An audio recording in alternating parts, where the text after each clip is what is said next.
Hi everybody, quick reminder, don't forget to check out the on-screen end cards towards the end of the video, as well as the merch shelf and links down in the description below to explore my new Outcast comic book series. And I just have to say that I genuinely appreciate all of the support that's been shown for this new adventure.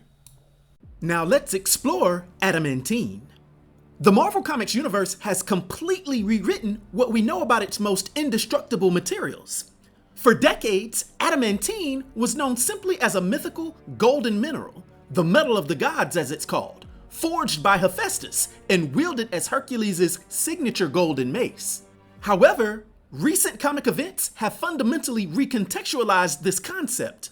Rather than a static mineral, the adamantine is actually a living, sentient entity, the primordial spirit of metal itself. Now, we're first made aware of it as an entity when Wolverine inadvertently disturbed a massive subterranean deposit of this golden substance in the Canadian wilderness. This is when we see it awakened. And rather than serving as a passive resource for forging weapons, the adamantine operates as an aggressive cosmic hive mind. It actively seeks out formidable warriors to test their spirits, judging them as either worthy or false, and manipulating the physical world around it to ensnare them, even going so far as using earth manipulation to collapse the ground into massive sinkholes to trap its targets, especially leaning towards those that use adamantium, or what it refers to as a false metal, considering the artificial metal to be almost blasphemous. Now, as a sentient force of nature, the adamantine possesses an overwhelming array of supernatural, physical, and metaphysical abilities that make it one of the most dangerous entities on Earth 616. In its base form, adamantine is completely indestructible.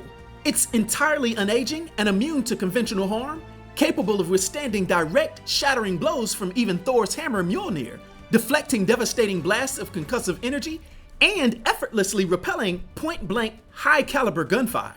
The entity can also freely alter its own physical consistency. It can make itself so dense and structurally thick that superpowered individuals who possess phasing or intangibility powers still find it nearly impossible to pass through it. Conversely, it can decrease its density to become completely weightless, ensuring it never hinders its host's speed, and often drastically increases their velocity. The direct physical might of the adamantine is fundamentally quote-unquote god tier.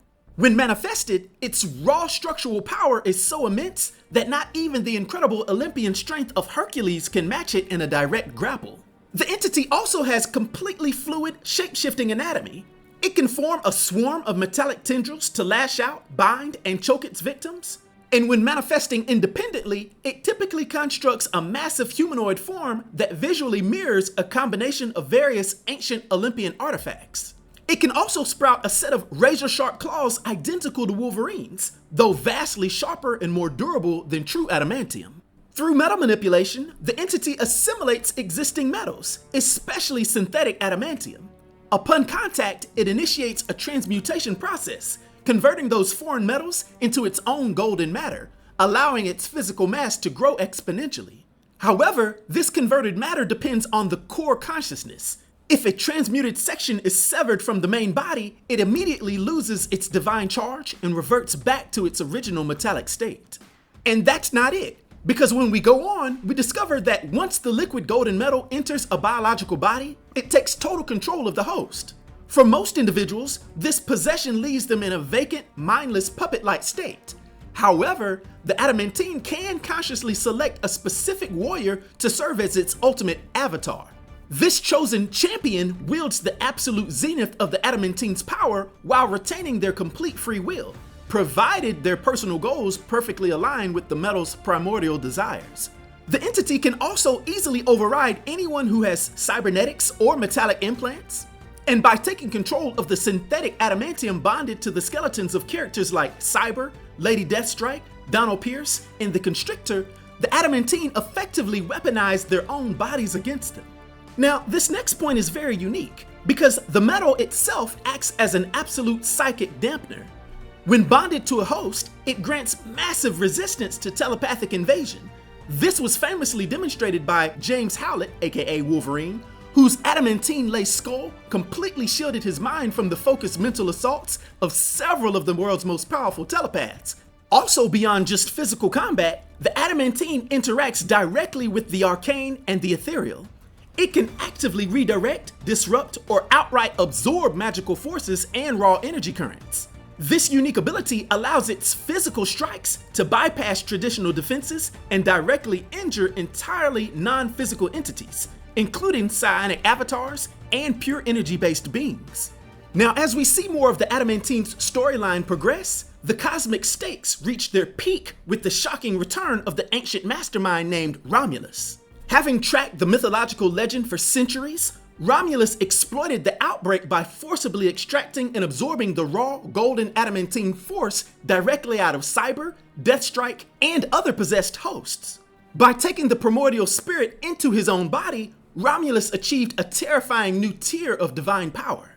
This forced a massive multi-generational confrontation that ultimately pulled in the Olympian gods Hercules and Athena, forcing Wolverine to fight for his life against the quote-unquote savage champions to break the metallic god's grip on Earth. And although throughout history, cosmic forces and powerful heroes like Wolverine, Hercules, and Athena also have successfully managed to banish this entity and force it back into a deep subterranean slumber, it has to be noted that the Adamantine cannot truly perish. Because of its fundamental nature as the immortal spirit of metal, it remains entirely unaging, waiting passively beneath the earth to inevitably reawaken and judge the world once again. Now, for its powers and abilities, and its clear influence on the Marvel Universe, for my 1 to 10 rating, I'll give the Adamantine a rating of 10, which is a legendary rating. I hope everyone enjoyed this video. I'll talk to you next time. Be sure to like, hype, and subscribe to The New Sage.